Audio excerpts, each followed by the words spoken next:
I welcome you all. Thank you so much यहाँ आने के लिए. And I know it's not easy. इतने efforts लेकर आप लोग सब यहाँ आए हैं. And I hope कि आपके through ये हमारा शो घर घर तक पहुँचे और मेघा बरसे हर जगह बरसे. हाँ, मेघा हर जगह बरसनी चाहिए. Yes. Of course, I am emotional because of the character maybe और maybe because it's too overwhelming for me. मैं बहुत खुश हूँ कि आप सब लोग यहाँ आए और ये बहुत बड़ी opportunity है, बहुत बड़ी responsibility है एक women को represent करना कि वो किस stage से किस emotion से go through हो रही है. मैंने बहुत पढ़ा है, मैंने बहुत सुना है इसके बारे में and सबसे अच्छी बात है कि अब पंजाब पुलिस ने इस पे you know what do you call action लेना start किया है. एंड लेकिन अभी भी बहुत केसेस हैं जो पेंडिंग है, काफ़ी विमेन हैं जिनको जस्टिस नहीं मिला है. जी, मेरी तो फैमिली में किसी के साथ ऐसा हुआ है.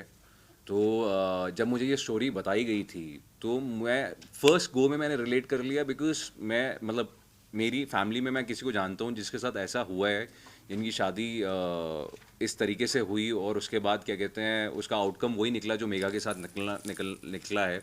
तो मैं तो मानता हूँ कि ये चीज़ बहुत कॉमन है.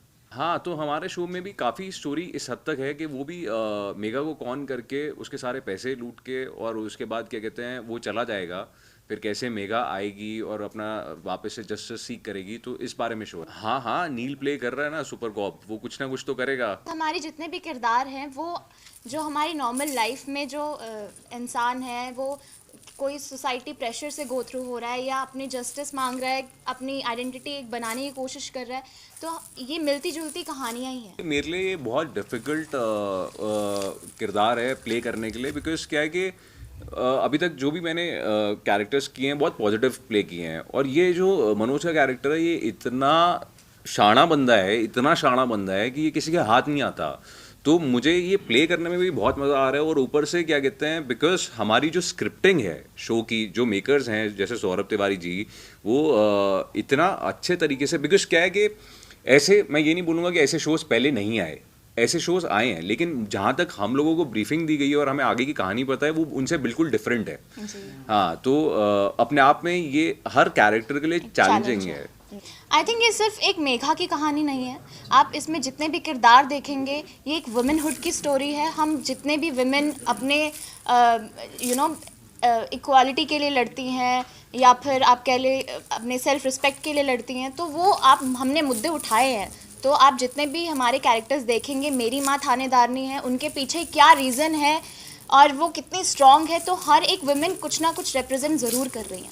और इस शो में ना एक और चीज़ है कि एक लड़की दिखाई गई है जिसके साथ ऑलरेडी जस्सी करके जिसके साथ ऑलरेडी ये हो चुका है. लेकिन सबसे एक चीज़ बात है कि मेघा उसको रोज़ मिलती है, उसको रोज़ समझाती है, लेकिन जब मेघा के साथ ये खुद कौन होता है तो वो बिल्कुल क्लूलेस होती है कि और बाद में ये पता चलता है कि यार ये शिट, मतलब मैं इसको जस्सी को जो समझाती थी और देख रही थी, लेकिन उसके बाद क्या कहते हैं ये चीज़ मेरे साथ हो गई. तो ये चीज़ कितना कॉमन है वो निकल के आता है कि मतलब होता है ना कि आप कितने भी समझदार बन लो लेकिन ऐसे लोग हैं जो कि आपको कॉन करके चले जाएंगे. जब मैंने सुना था ना नाम तो मेरे को सबसे पहले यार इसका नाम मनोज क्यों रख रहे हो, कोई ढंग का नाम रख लो. तो लेकिन क्या कहते हैं तो थोड़ा सा ऐसे पंजाब में कॉमन नाम होगा मनोज, रिलेटेबल लगने के लिए. अच्छा, मुझे पता नहीं है, मेरे को यही बोला गया कि पंजाब में मनोज है, बट मनोज अब मेरे को लगता है कि करते करते कि वो सूट हो रहा है. लेकिन तो मेरे ऊपर होता तो मैं नाम जरूर चेंज करता.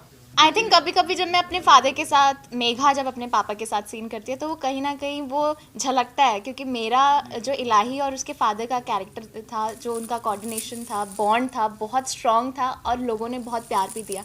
And I think Megha, I think माँ जो बच्चों का प्यार होता है ना, बेटी और बाप का प्यार होता है, आई थिंक वो हर जगह कहीं पर भी देख लो, यू कैन रिलेट. तो आई थिंक इस शो में भी आपको वो कहीं ना कहीं झलकेगा. मेरे पापा मेरे लिए हीरो हैं और मैं अपने पापा की बहुत इकलौती या चहीती बेटी हूँ. तो ऑफ कोर्स थोड़ी नॉटी भी हूँ. तब बेटियाँ अपने पापा के साथ मस्ती कर सकती हैं, अपने घर वालों के साथ नहीं करेंगी तो और कहाँ करेंगी. ऐसे लोग होते हैं, ठीक है, जो कि उनको ऐसा लगता है कि वो जो कर रहे हैं वो कुछ गलत नहीं कर रहे. हो सकता है उसकी साइकोलॉजी हो कि कल को मैं मेघा के साथ शादी करूं और मतलब होता है ना बेसिकली मैं कमाने जाऊं, बाकी मेरे क्या कहते हैं बच्चों का और मम्मी पापा का ख्याल मेघा रख लेगी पीछे से. ऐसे लोग होते हैं और उनकी साइकोलॉजी होती है कि यार शादी तो कर रहे हैं, मतलब होता है ना लड़की रहेगी यहाँ पे, अपने माँ बाप को संभालेगी, और मतलब होता है ना उनके हिसाब से वो लोग सही है कि यार मैं तो कमाने जा रहा हूँ, बाकी पे संभालते रहे पीछे से, मतलब होता है ना मैंने तो एक फ्री की नौकरानी ला के दे दी। तो इस साइकोलॉजी को समझना और ये किरदार निभाना, मतलब it is not easy for me, because मैं मतलब पर्सनल लाइफ में ऐसा हूँ नहीं, मतलब मेरी थिंकिंग थोड़ी सी प्रोग्रेसिव है, तो मुझे इस कैरेक्टर को जैसे जैसे मैं प्ले कर रहा हूँ वैसे वैसे इस कैरेक्टर को मैं समझ भी रहा हूँ, और वैसे वैसे मुझे ये ग्रे साइकोलॉजी समझने की कोशिश कर रहा हूँ, तभी मैं उसको स्क्रीन पे सही से डाल पाऊंगा। I think as an actor it is very difficult to portray कि अच्छा आप अंदर से कितने शैतान हो, हाँ। लेकिन सामने आपको प्रेजेंट करना, no you are very sweet. हाँ। सो ये एक्टर के लिए बहुत बड़ा चैलेंज होता है। मेगा तो, के yeah. पिताजी ने जो पैसे जोड़े हैं ना, 25 लाख रुपए, जो अभी आपने एवीवी में भी देखा होगा, कि मेरे ये है कि भाई मैं वैसे नहीं तो वैसे इन लोगों को कौन कर लूं और ये पैसे निकाल लूं। But that's so progressive of my father कि उन्होंने, जब मैं कितने साल की थी, आई थिंक 2-2.5 साल की थी, तब से उन्होंने ये एफडी में कुछ अपना, उनका कुछ खास बिजनेस नहीं है, लेकिन उन्होंने ये सोचा कि मेरे घर बेटी हुई है तो मैं उसके लिए कुछ इतने पैसे जमा कर लूँ कि शादी के बाद अगर वो इंडिपेंडेंट भी रहे ना, उसको कोई दिक्कत आए तो उसके पास खुद की एक पूंजी हो कि वो उसमें से निकाल कर अपने खर्चे चला सके।